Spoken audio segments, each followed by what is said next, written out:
L'Afrique, un continent d'opportunités et sa jeunesse bien plus qu'un trésor. Bonjour à tous et soyez les bienvenus dans ce nouveau numéro de Mediap.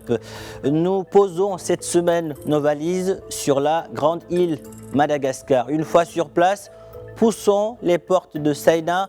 Cette start-up est devenue une championne de l'EdTech dans le pays. Elle a formé des milliers de jeunes malgaches au métier du numérique tout en leur permettant de monétiser leurs compétences.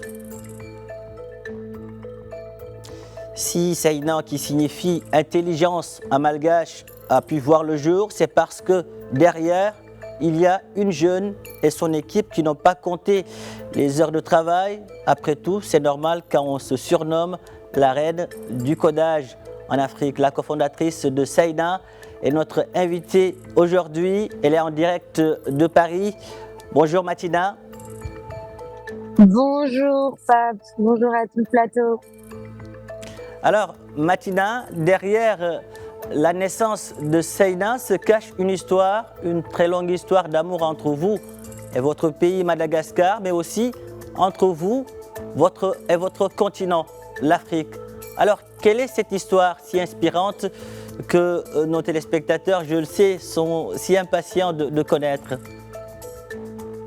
C'est une histoire d'amour qui existe depuis toujours. Je suis née en Côte d'Ivoire, j'ai grandi à Madagascar jusqu'à mes 11 ans et j'ai eu la chance de faire sport-études en tennis en France, dans la région nantaise. Et j'ai une double culture, mais surtout j'ai réalisé que je viens d'une génération qui s'appelle la génération Internet, la génération Z. On a l'habitude de travailler, d'apprendre et de travailler en ligne. Malheureusement, à 15 ans, j'ai découvert que des millions de jeunes Africains qui, de ma génération, n'avaient pas accès à ces outils en ligne, quand moi, je pouvais apprendre, travailler et gagner de l'argent en ligne pour contribuer financièrement à ma famille et pour ma maison. Et donc, je me suis dit, il y a quelque chose, il y a un problème. Et quand on aime les gens, on a envie de résoudre leurs problèmes. Et cette histoire d'amour, c'est celle-là, celle du partage, que tout le monde puisse avoir accès aux outils qui nous permettent de nous rendre indépendants, mais à la fois l'amour du partage et l'amour entre deux continents pour créer des ponts. Voilà. Alors, cet outil dont vous parlez, c'est Saina. C'est une plateforme d'apprentissage qui forme au métier du numérique, mais pas que. Vous permettez aussi aux jeunes que vous formez de monétiser, de faire valoir leur savoir-faire. Alors, concrètement, comment fonctionne tout cela? Saina, c'est une plateforme d'apprentissage et de travail à la tâche. Nous fusionnons l'éducation et l'accès à l'emploi dans les métiers du numérique pour ma génération et celle d'après.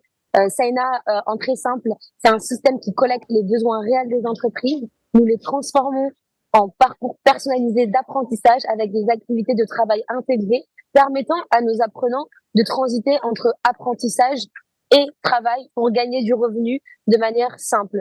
Notre système est basé sur matcher les data points qui sont pertinents ensemble, en sachant que une activité sur Saina, une tâche, c'est composé d'une compétence liée à un métier, liée à un secteur d'activité et liée à un set d'activités numériques à compléter. Plus vous complétez des activités numériques, plus vous gagnez des points d'expérience et plus ça a un impact sur votre index d'employabilité et donc vous multipliez vos opportunités d'accéder à des missions rémunératrices. C'est ça, Saina.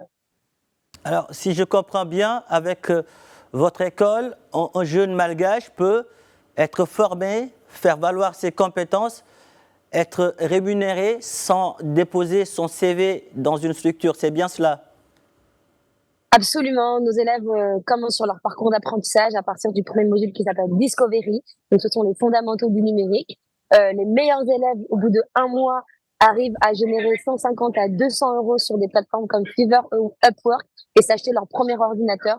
C'est le cas de Fan Antenan qu'on voit là à l'écran. Et c'est une histoire merveilleuse. C'est quelqu'un qui a eu juste son baccalauréat et qui n'a pas eu accès à des études supérieures. Il a découvert Saina dans un cybercafé, puisque nous avons un réseau de distributeurs. On a 120 Saina Hub, 120 espaces physiques connectés dans 15 pays en Afrique. Et c'est ce qui permet à nos apprenants d'accéder à une communauté physique tout en appartenant à une communauté en ligne. Alors, Matina, nombreux sont les jeunes ou leurs parents qui nous suivent en ce moment. Certains peuvent être au Maroc, d'autres dans d'autres pays du continent. Est-ce possible aujourd'hui d'être par exemple au Cameroun et de suivre une formation auprès de Saina, ou vous êtes uniquement basé à Madagascar?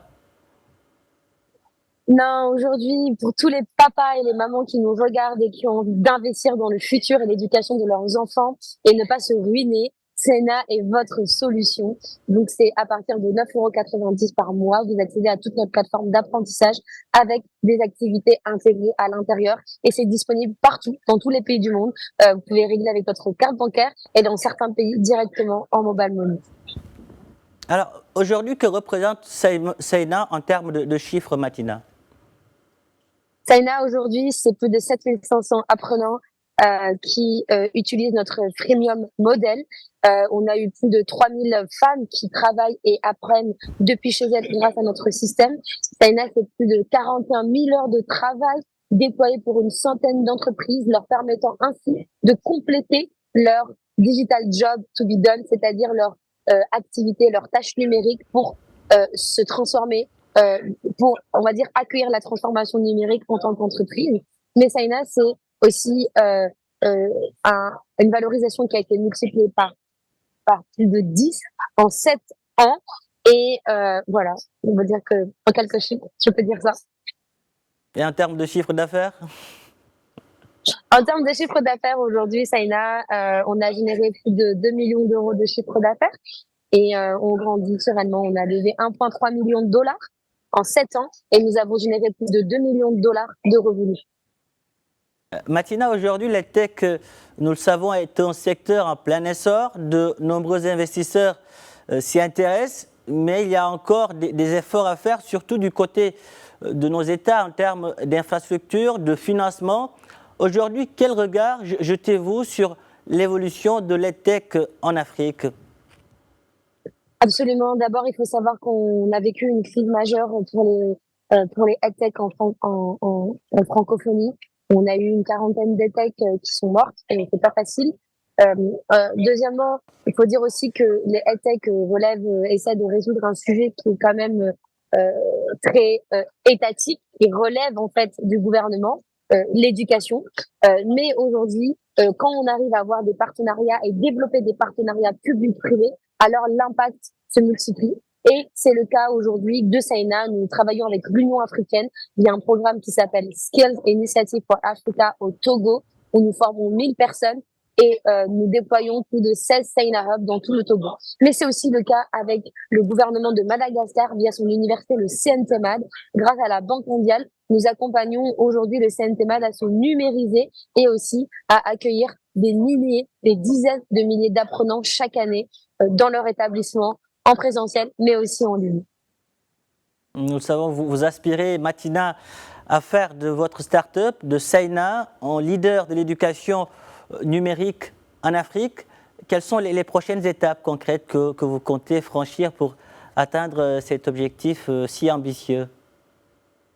Notre vision à Saina, c'est de permettre à des millions de personnes d'acquérir des compétences numériques, apprendre à les monétiser et accéder à des opportunités pour développer des activités génératrices de revenus. Aujourd'hui, la semaine dernière, dans le cadre du sommet de la francophonie, nous avons signé un partenariat avec la startup SchoolApp en RDC pour permettre à leurs 3 millions d'utilisateurs en RDC qui ont 18 ans d'accéder à des compétences numériques avec Saina. Donc, très concrètement, nous travaillons sur l'accueil de ces millions d'utilisateurs sur notre plateforme. Voilà les gros next steps pour Saina. Alors, Matina, à quoi ressemble le quotidien d'une entrepreneur comme vous? Je passe beaucoup de temps dans les gares et les aéroports, comme vous le voyez présentement. Je passe beaucoup de temps hors de chez moi et bientôt, là, je rentre chez moi et c'est aussi beaucoup de rendez-vous pour développer les affaires de Saina, c'est parler de Saina dans les médias, participer à des événements, mais c'est aussi surtout être très proche de son équipe pour développer la meilleure expérience d'apprentissage et de travail possible pour les millions d'Africains et des millions de jeunes dans le monde entier. Des quotidiens chargés, pour cela, je pense que c'est des fois difficile de vous joindre. Ça va, j'essaie En de faire au préparant mieux. cette émission, voilà, je suis passé par LinkedIn, par Facebook, par tous les réseaux sociaux. Et voilà, par la suite, j'ai quand même réussi à décrocher cette interview avec vous. Je vous remercie pour cette magnifique opportunité. Shukran. Et j'ai hâte de venir au Maroc. Vous serez toujours la bienvenue. Mais avant de terminer, juste une question qui revient souvent dans Mediap. De quelle Afrique rêvez-vous aujourd'hui en termes d'éducation numérique? Je rêve d'une Afrique autonome, indépendante, souveraine, qui sait créer elle-même ses produits et ses services numériques pour sa population. Je vois une Afrique qui sait créer elle-même, par elle, pour elle et en coopération avec le monde entier de manière intelligente. Je vois une Afrique aujourd'hui qui peut être leader dans le numérique, dans plein de secteurs différents du numérique, et c'est ce sur quoi on travaille très durement. Matina, merci. Merci pour toutes ces précisions. Merci d'avoir répondu à nos questions. La grande île, Madagascar, votre pays est fier de vous. L'Afrique aussi. Merci. Merci, beaucoup. Matina. Voilà, qui referme ce numéro de Mediap. Merci de l'avoir suivi. Un grand merci également aux équipes techniques et rédactionnelles ayant contribué à sa réalisation. Où que vous soyez, prenez soin de vous et allez jusqu'au bout de vos rêves. N'abandonnez jamais.